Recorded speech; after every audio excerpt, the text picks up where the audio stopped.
It all started as a joke. A bunch of us at work would mess around, talking about the weirdest and creepiest things we'd heard about on the dark web. You know, the usual urban legends, snuff films, hitmen for hire, human experiments. We never took any of it seriously. It was just something to pass the time during our lunch breaks. But then someone, I can't even remember who, dared me to actually go on there, just to see what I could find. I was the tech guy in the office, so they figured I could handle it. I wasn't a complete idiot. I knew the risks. I'd read the horror stories, seen the warnings, but I was curious, and that curiosity led me down a path I wish I'd never taken. I started small, just browsing forums, trying to get a feel for what was out there. At first, it was just boring, weird stuff. People trading drugs, selling fake passports, the usual illegal crap. It didn't really faze me, honestly. I even found myself getting bored. But then I stumbled upon something that caught my eye. A forum with no name, no description, just a bunch of random letters and numbers as its title. I should have clicked away right then and there, but instead, I clicked on it. The forum was different from the others. It wasn't just shady people selling illegal goods. It was darker. People were sharing experiences, stories about things they'd seen or done. It was like a confessional for the most twisted souls you could imagine. And the worst part? These people weren't bragging. They were venting, looking for validation, support. It was like they were in some kind of cult. I was about to leave when I noticed a thread that had thousands of views, but only one post. It was titled, "Your Worst Nightmare." There was just a single link, and underneath it, a sentence, "For those who dare." Everything in me screamed not to click that link. Every horror movie I'd ever watched, every cautionary tale I'd ever heard, all of it warned me to turn back. But that same sick curiosity that had brought me this far pushed me forward. I clicked. The screen went black for a moment, and then a video started playing. It was grainy, like it had been filmed on an old camcorder. The first thing I saw was a room, dimly lit by a single flickering bulb. The walls were covered in what looked like plastic sheets, the kind you see in crime scenes on TV. In the middle of the room was a chair, and in the chair was a man. He was tied up, gagged, and blindfolded. He looked like he'd been there for a while. His clothes were dirty, his hair matted with sweat and blood. I couldn't move. I couldn't look away. It was like I was frozen, watching this horrible scene unfold. And then I heard the door creak open. A figure stepped into the frame, dressed in black from head to toe. They were wearing a mask, one of those old porcelain dolls with the cracked paint and hollow eyes. It was unsettling, to say the least. The figure walked slowly toward the man in the chair, dragging something behind them. I squinted at the screen, trying to make out what it was, and then it hit me. It was a baseball bat. But it wasn't just any bat. It was wrapped in barbed wire, the kind that tears flesh from bone. My stomach turned, but I still couldn't tear my eyes away. The figure circled the man like a predator, sizing up its prey.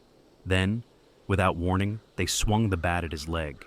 The sound of it was sickening, a wet crunch that echoed through the speakers. The man screamed, or at least tried to. The gag muffled his cries, but you could see the pain in his body, the way he convulsed against the ropes. The figure didn't stop. They kept swinging again and again, breaking bones, tearing flesh, turning the man's leg into a bloody pulp. I wanted to puke. I wanted to close the browser and forget I'd ever seen this, but I couldn't. I was trapped, just like that man in the chair. The figure finally stopped, breathing heavily through the mask.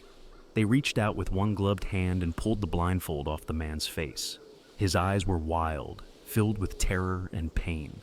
He looked around the room, trying to make sense of where he was, what was happening. And then the figure leaned in close, whispering something in his ear that the camera didn't pick up.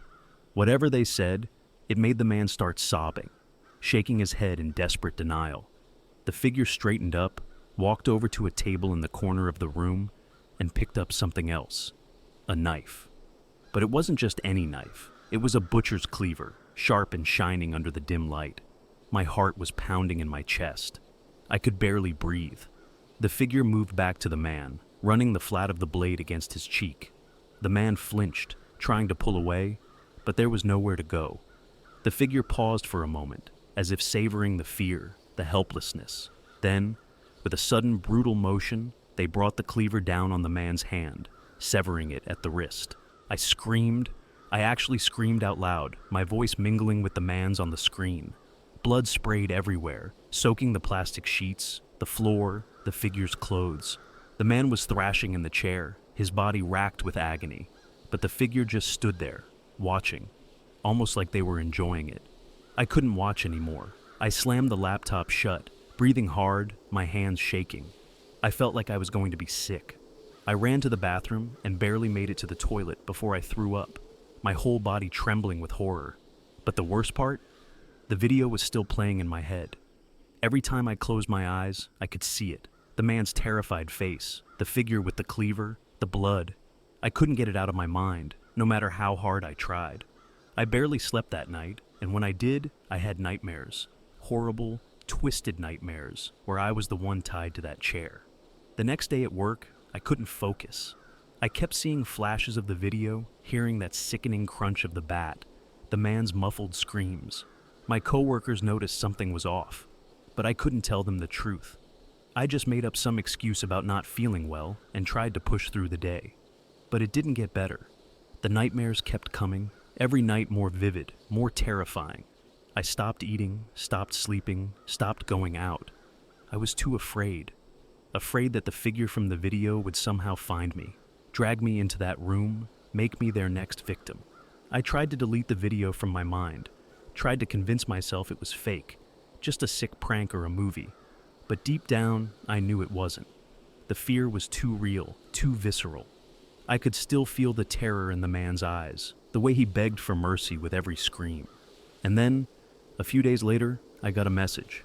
It was an anonymous email, no subject line, no signature, just a single sentence. You watched, now you're part of it. My heart stopped. I stared at the screen, my mind racing. What did they mean, part of it? Was this some kind of sick joke? Or had I actually stumbled onto something real, something dangerous? I didn't know what to do. I was too scared to reply, too paranoid to even open my laptop again. But the message had done its job. It had planted a seed of doubt, of fear, that grew with every passing hour.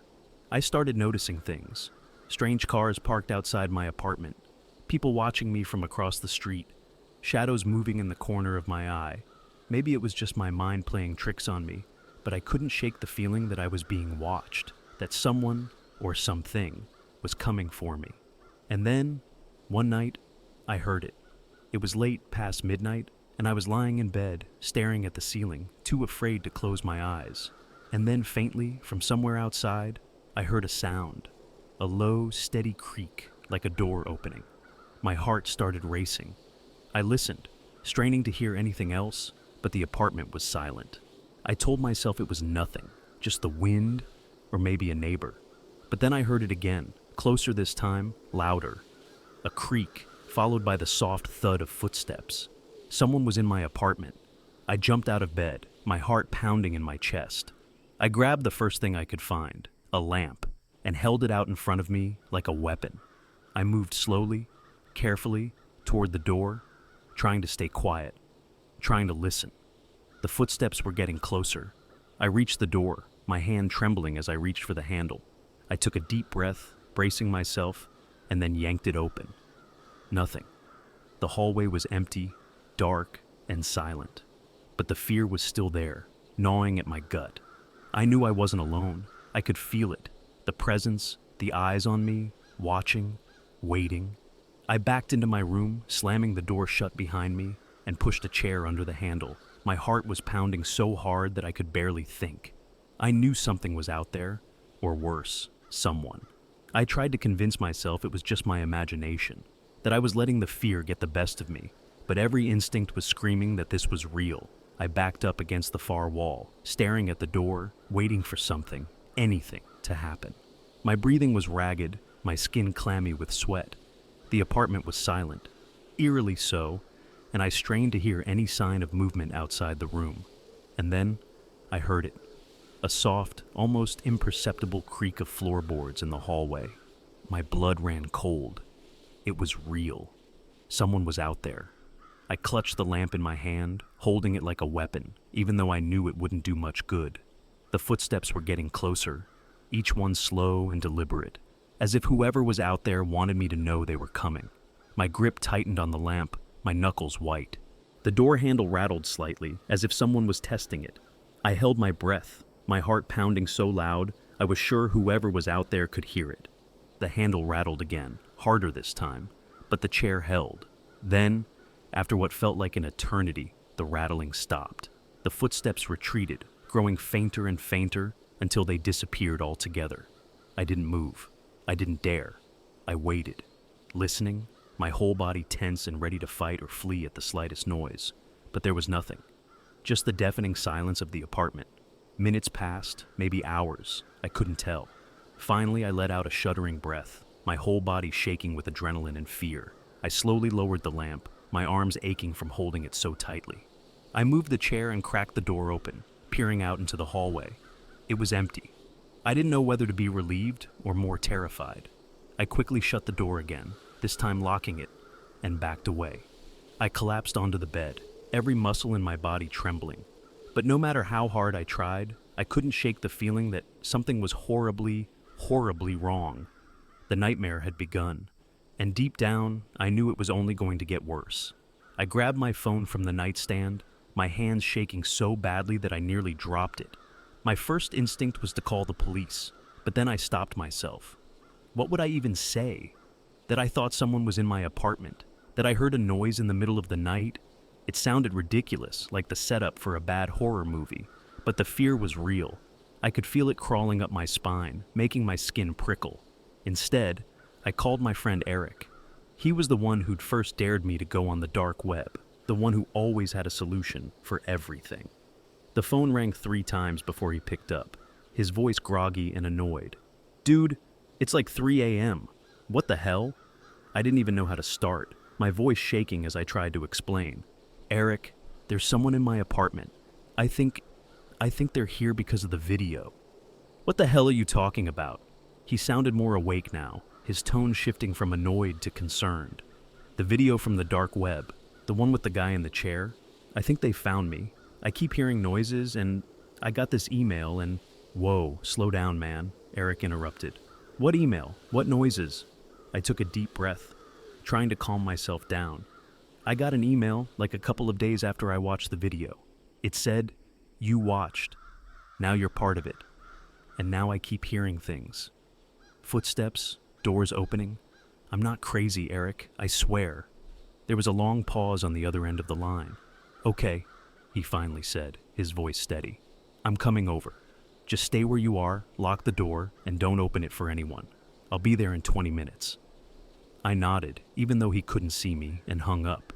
I tried to keep myself together, pacing the small room, my eyes flicking to every shadow, every corner.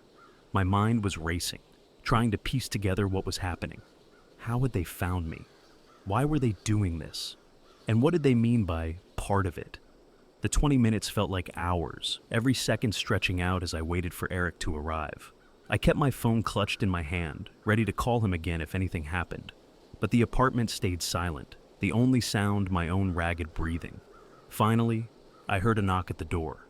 I jumped, my heart leaping into my throat. I checked my phone. No call from Eric. "Hey, it's me." "Open up," came Eric's voice from the other side of the door. I hesitated for a moment, then slowly moved the chair out from under the handle and cracked the door open. Eric pushed his way inside, looking around the apartment with a mix of concern and annoyance. "Man, you look like hell," he said, taking in my disheveled appearance. I didn't bother responding. "Did you see anyone outside? Hear anything?" He shook his head. "Nothing. Are you sure it wasn't just a dream or something? Maybe you're just freaked out from that video." I wanted to believe him, but deep down, I knew something wasn't right. "No, Eric, this is real. I know what I heard, and that email wasn't a coincidence." He sighed, running a hand through his hair. "All right, let's figure this out. Show me the email." I handed him my laptop, and he booted it up, navigating to my inbox. When he found the email, his expression darkened. "This is messed up. But it could just be a troll, you know? Someone messing with you because they saw you on that forum." I shook my head. "I don't think so. This feels personal, like they're targeting me specifically." Eric frowned, but didn't argue. "Okay, let's try to trace it. Maybe we can figure out where it came from." He started typing furiously, running the email through various trackers and tools, but every attempt came up blank. The email was untraceable, sent through layers of proxies and VPNs. Whoever had sent it knew what they were doing. Shit, Eric muttered, leaning back in his chair. This isn't good. Whoever sent this knows how to cover their tracks. I felt a cold dread settle in my stomach. So, what do we do now? He looked at me, his face serious. We need to figure out who these people are and why they're targeting you. But first, you need to get out of here. If they know where you live, you're not safe. I nodded, grabbing a few essentials. A change of clothes, my wallet, my phone. I didn't have a plan, but I knew I couldn't stay in that apartment any longer. Eric insisted on driving me to his place, where I could crash for the night. I was too scared to argue. As we left the apartment, I couldn't shake the feeling that we were being watched. Every shadow seemed to move. Every car that passed made me jump. I was on edge, my nerves frayed to the breaking point. But Eric stayed calm, reassuring me that we'd figure this out, that we'd get to the bottom of it. When we finally got to his place, I collapsed on the couch, exhausted. Eric handed me a beer, and we sat in silence for a while, the tension between us thick. What was in that video, exactly? Eric finally asked. I hesitated, the images flashing through my mind again. It was a man being tortured, tied to a chair, beaten, mutilated, and then they cut off his hand. Eric winced. Jesus. And you're sure it was real?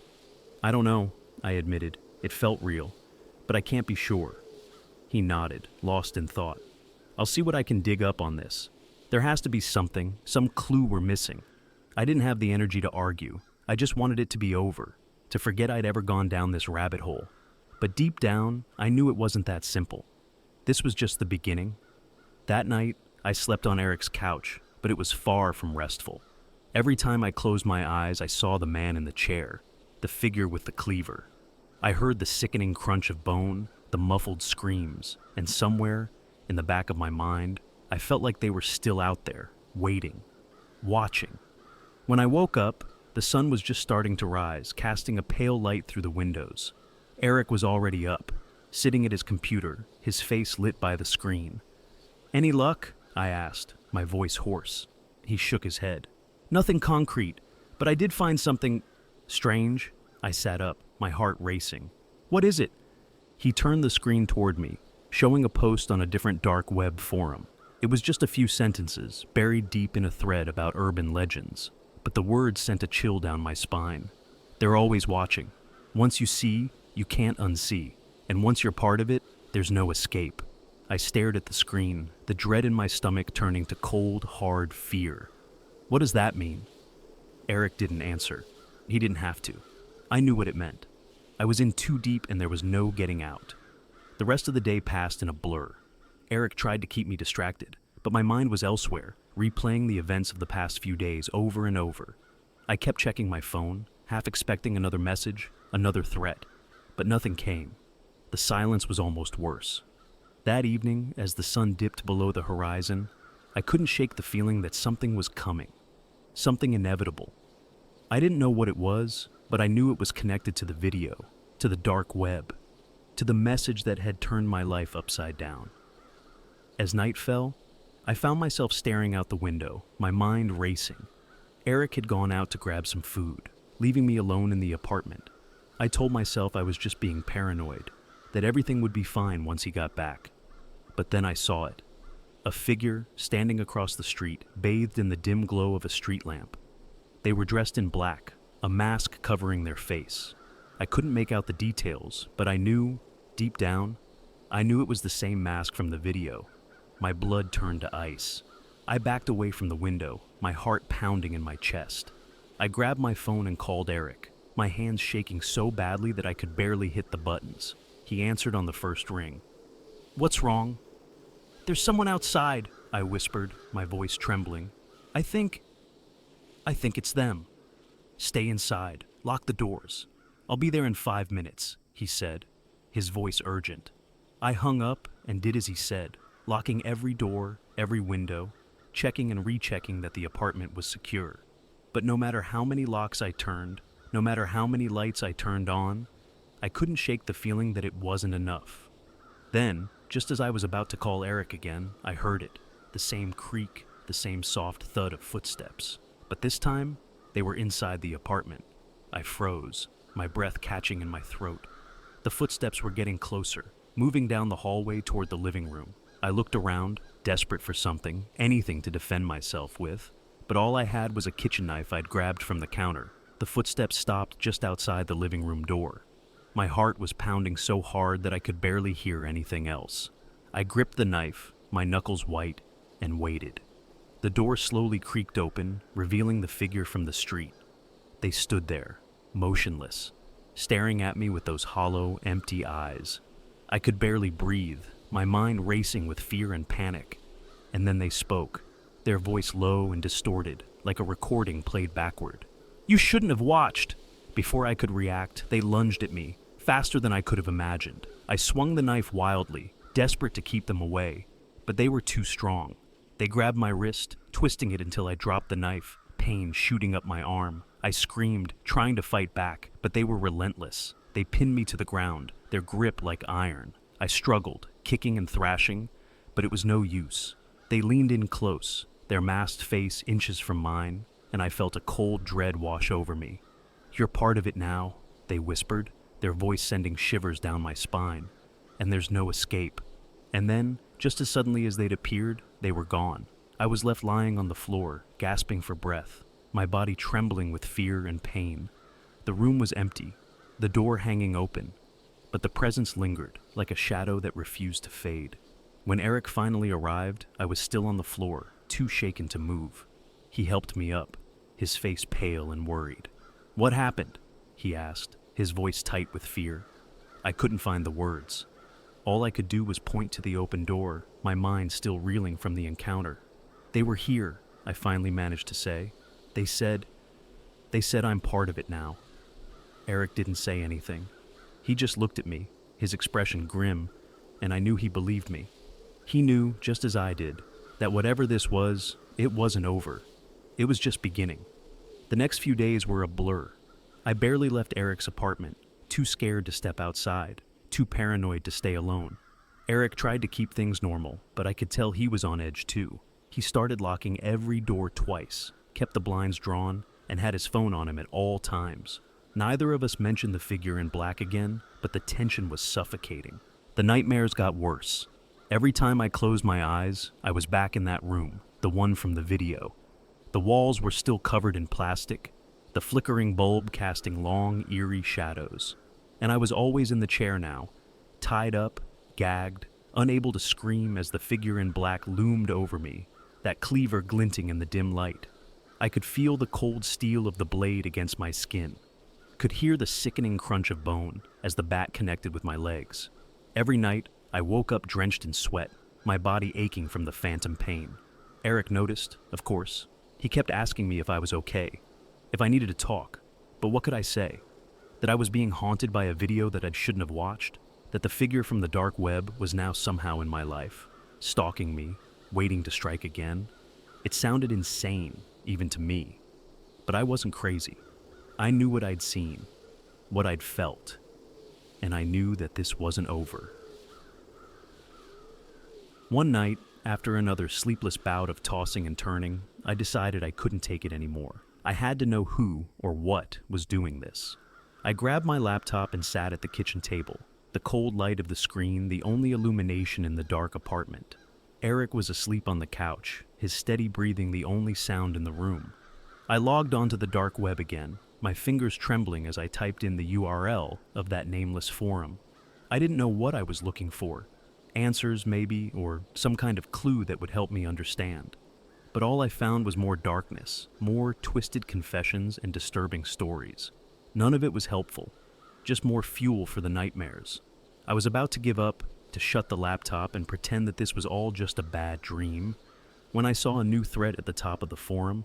It hadn't been there the last time I'd looked, and it sent a chill down my spine. The thread was titled, "Your Role in the Nightmare." I hesitated, my heart pounding. I didn't want to click it. I knew, deep down, that whatever was in there would only make things worse. But I couldn't help myself. That same sick curiosity that had led me down this path in the first place reared its head again. I clicked. The thread was short, just a single post. But the words hit me like a punch to the gut. You watched, and now you are part of it.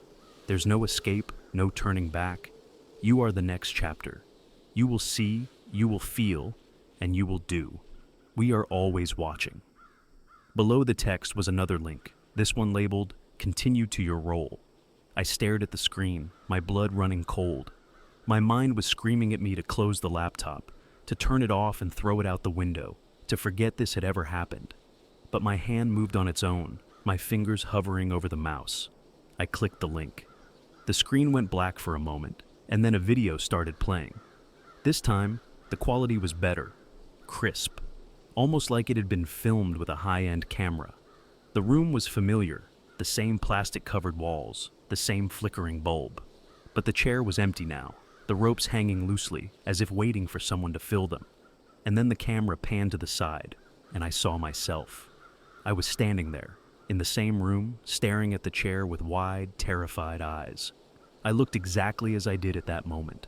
Same clothes, same unshaven face, the same look of horror. It was like I was watching myself through the eyes of the camera. I gasped, my hand flying to my mouth. This wasn't possible. It couldn't be real. But there I was, on the screen, moving closer to the chair, my hands trembling as I reached out to touch the ropes. The video was silent. No sound at all. Just the eerie image of me in that room, living out a nightmare I couldn't escape. I couldn't breathe. My chest tightened, my vision blurring with panic. I wanted to scream, to smash the laptop, but I was frozen, paralyzed by fear. The me on the screen slowly turned to face the camera, those terrified eyes locking onto mine. And then, in a move that made my blood run cold, the figure behind the camera stepped into the frame. It was them. The figure in black. The same one I'd seen on the street. The same one who had attacked me in Eric's apartment. They were standing right behind me, their gloved hand resting on my shoulder, the cleaver hanging loosely from the other hand. And then the screen went black. I sat there, staring at the dark screen, my mind spinning. This was it. They had me. They were going to take me, make me a part of whatever twisted game they were playing. I was the next chapter, just like the post had said. There was no escaping it. I slammed the laptop shut and ran to the bathroom, the bile rising in my throat. I barely made it to the toilet before I started retching, my body convulsing with fear and disgust. When I finally stopped, I collapsed on the floor, my heart racing, my entire body trembling. This was real. This wasn't just some sick joke or a twisted video. They were watching me, controlling me, and there was nothing I could do about it. I was trapped, just like the man in the chair, just like everyone else who had been pulled into this nightmare. I don't know how long I sat there on the bathroom floor, my mind blank with fear. Eventually Eric found me, his face pale with worry. He helped me up, got me to bed, but I couldn't sleep. I just lay there, staring at the ceiling, waiting for the next shoe to drop. The next morning, Eric tried to talk to me, tried to get me to explain what had happened, but I couldn't. I was too scared, too traumatized by what I'd seen. All I could do was mutter about the video, the figure, the nightmare I was living. He didn't push me, just stayed by my side, but I could see the fear in his eyes. He didn't understand, not really, how could he? That evening, I got another email. This time, it was a video attachment. No message, no subject. Just a video file. I knew I shouldn't open it. I knew it was another trap, another piece of the nightmare they were building around me, but I couldn't resist. My hands were shaking as I clicked the file, the fear in my chest tightening like a vice. The video started, and my heart sank. It was Eric's apartment, filmed from the outside. The camera zoomed in on the window. Through the glass, I could see myself and Eric sitting at the kitchen table, talking. The video was recent, maybe from just a few hours ago, maybe less. They had been watching us, right outside the window. The camera zoomed in further, focusing on my face. I looked tired, scared, beaten down. The me on the screen looked up suddenly, as if sensing the camera, my eyes wide with terror. And then the screen cut to black. I felt like I was going to pass out. My vision swam, the room spinning around me. They were right outside. They had been watching us this whole time, and we hadn't even known. I jumped up from the table, rushing to the window, pulling the blinds aside. The street outside was empty.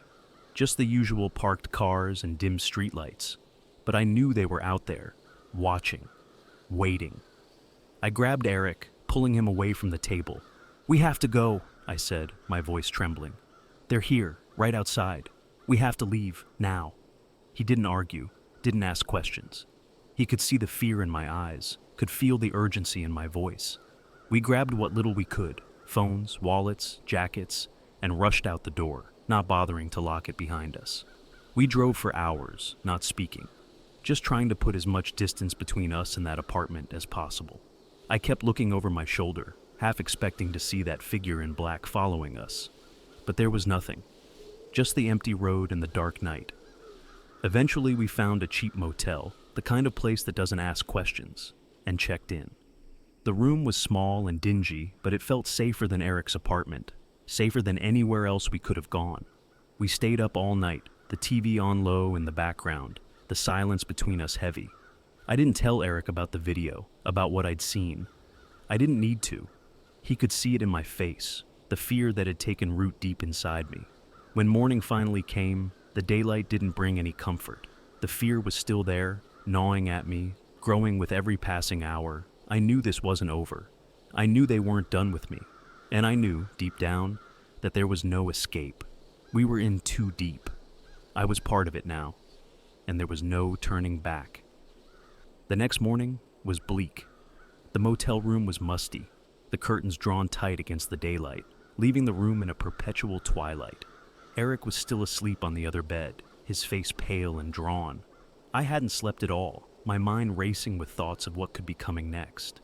Every noise, every creak of the old building made my heart skip a beat. I kept glancing at my phone, half expecting another email, another video, another sign that they were still out there, waiting. But there was nothing. Just the deafening silence and the weight of dread hanging over me. I got up and moved to the tiny bathroom, splashing cold water on my face, trying to shake off the exhaustion that clung to me like a wet blanket. My reflection in the mirror looked like a stranger. Hollow eyes, sunken cheeks, a ghost of the person I had been just a week ago. It was hard to believe that this all started with a stupid dare, a moment of curiosity that had spiraled into this living nightmare. As I stared at myself, a sudden thought struck me. What if this was the end? What if they had already won, and now they were just waiting for me to break? Maybe that was the game all along, wear me down until I was nothing, until I was too weak to fight back. But I couldn't let that happen. I couldn't just sit here and wait for them to come for me. I stepped out of the bathroom, glancing at Eric's sleeping form. He had stuck by me through this whole ordeal, even though he hadn't seen half of what I had. He believed me, trusted me, even when everything seemed insane. I couldn't drag him any deeper into this mess. He didn't deserve that. I decided to go out and get some air, clear my head. Maybe I could come up with a plan, something to get us out of this. I scribbled a note for Eric, telling him I'd be back soon, and slipped out of the room quietly, not wanting to wake him. The morning air was cool, a stark contrast to the stifling tension inside the motel. I walked aimlessly for a while, my mind too cluttered to focus on anything. Every time I tried to think of a way out, my thoughts spiraled back to that room, that video, the figure in black. No matter how far I walked, I couldn't escape it. Eventually, I found myself at a small diner on the edge of town. It was the kind of place you only see in movies. Run down, with faded signs and a parking lot full of rusting cars. But it was quiet, and that was what I needed. I slipped into a booth at the back, ordered a coffee, and tried to steady my nerves. As I sat there, staring into the dark liquid, I felt a strange sense of déjà vu. It was as if I'd been here before, in this exact spot, feeling this exact way. The thought was unsettling, but I pushed it aside, focusing instead on the question that had been nagging at me since I woke up. What did they want from me? The waitress brought my coffee, giving me a concerned look as she set it down. I must have looked like hell, but I didn't care. I took a sip, the bitterness grounding me, giving me something to hold on to. And then my phone buzzed. My heart jumped into my throat as I pulled it out of my pocket, dread curling in my stomach. Another email. No subject line, no sender. Just a name I recognized all too well. The email was from Eric. My hands shook as I opened it, my mind racing. Why would Eric email me? He was back at the motel, asleep. It didn't make any sense, but the words on the screen were clear, simple, and terrifying. Meet me where it all began. I stared at the message, my heart pounding in my chest. Where it all began? Did he mean the dark web forum? The video? None of it made any sense. And then, like a punch to the gut, I realized what it meant. The office. The place where this whole nightmare had started, where I'd been dared to explore the dark web in the first place. That's where I had to go. I paid for the coffee and left the diner, my mind buzzing with fear and confusion. Why would Eric want me to meet him there? How could he have sent that email if he was asleep at the motel?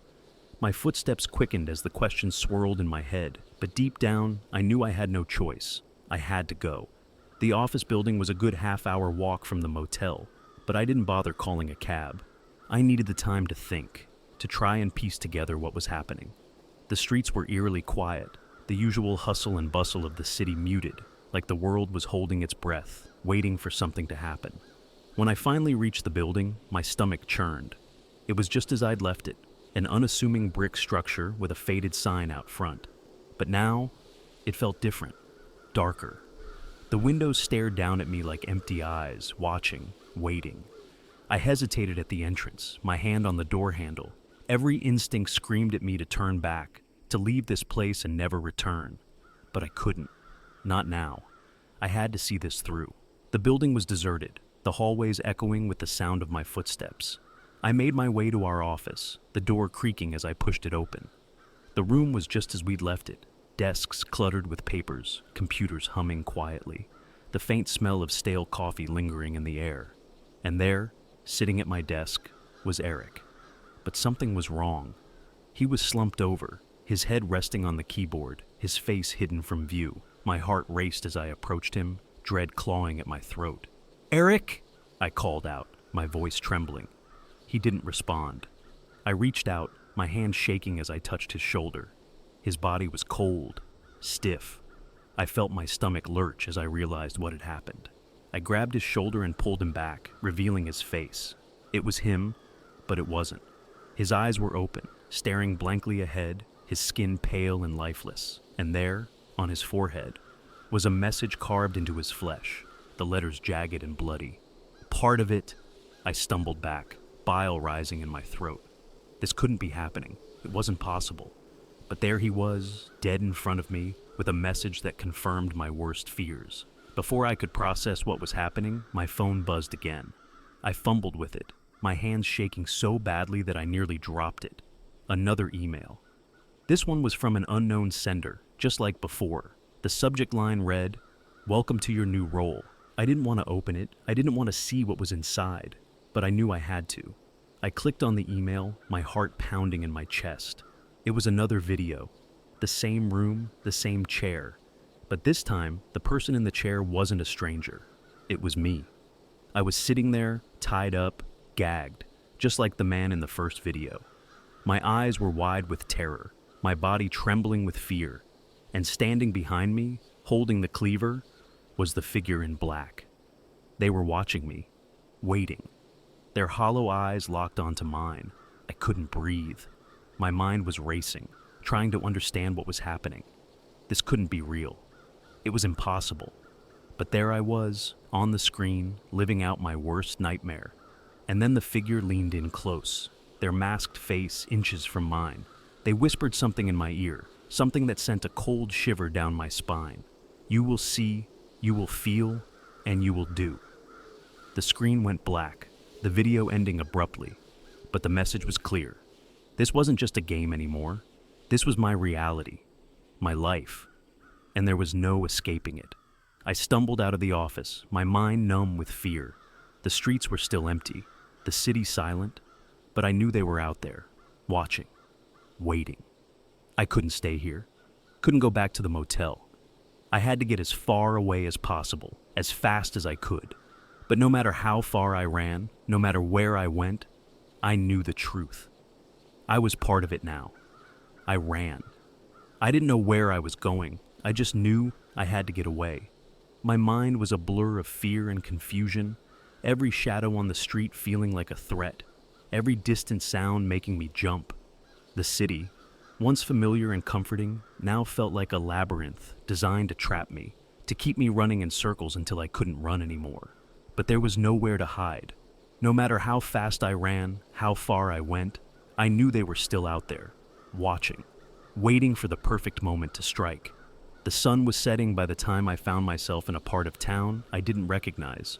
The buildings were old and crumbling, the streets empty and dark.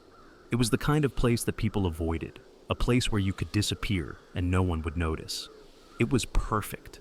I ducked into an alley, my breath coming in ragged gasps. I leaned against the wall, trying to calm down, trying to think.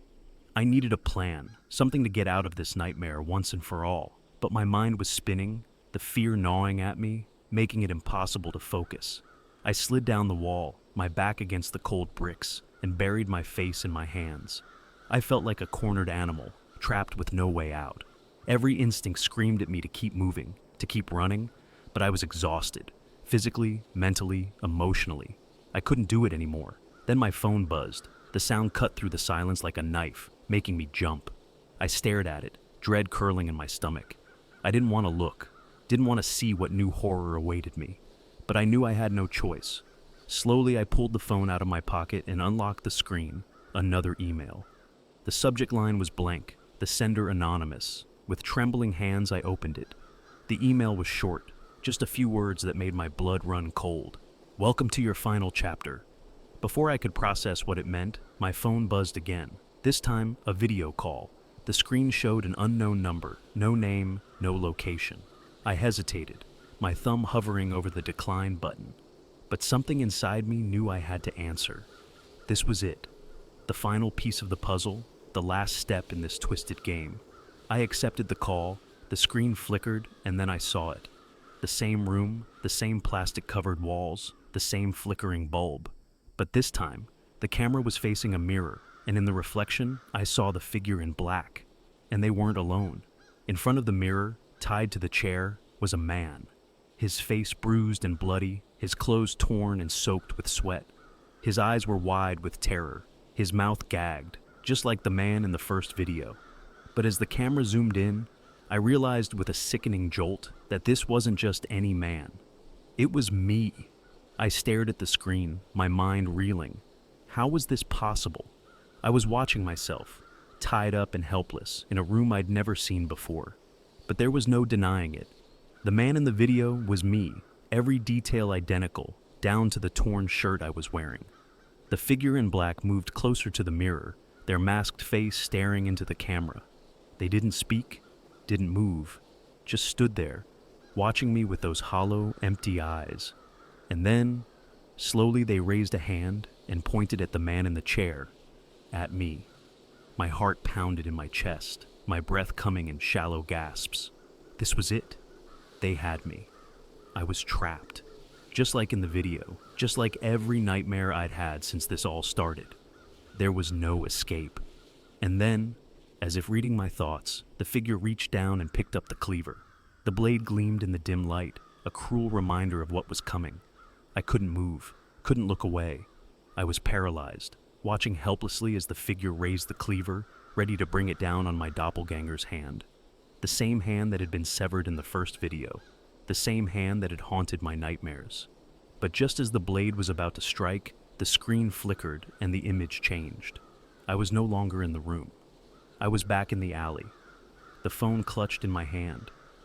The video call still active, but instead of the room, the screen now showed the alley I was in, the exact spot where I was sitting.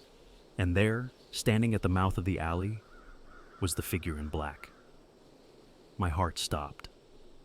I looked up from the screen, and there they were, just a few feet away from me, their hollow eyes locked onto mine. For a moment, everything was still. The world seemed to hold its breath, the air thick with tension. And then they started walking toward me, slow, deliberate steps that echoed off the walls. Panic surged through me. I scrambled to my feet, my legs trembling so badly that I nearly collapsed. I backed away, my eyes never leaving the figure, but there was nowhere to go. The alley was a dead end, the walls too high to climb, the exit blocked by the figure. They stopped a few feet away, the cleaver still in their hand, the mask hiding their face. I could feel their eyes on me, boring into my soul, stripping away every defense I had left. "This is your final chapter," they whispered, their voice low and distorted, like a recording played backward. I opened my mouth to scream, to beg, but no sound came out. The fear was too much, too overwhelming. I was drowning in it, suffocating under the weight of my own terror. And then, in one swift motion, they raised the cleaver. I closed my eyes, bracing for the pain, the final blow that would end it all. But instead of the cold steel of the blade, I felt a sudden, intense heat. It surged through my body, burning me from the inside out, searing every nerve, every muscle. I tried to scream, but my throat was on fire, my voice lost in the inferno. And then everything went dark. When I woke up, I was lying on the cold, hard ground. The alley was gone, the figure in black nowhere to be seen. I was alone, surrounded by darkness, my body aching with pain.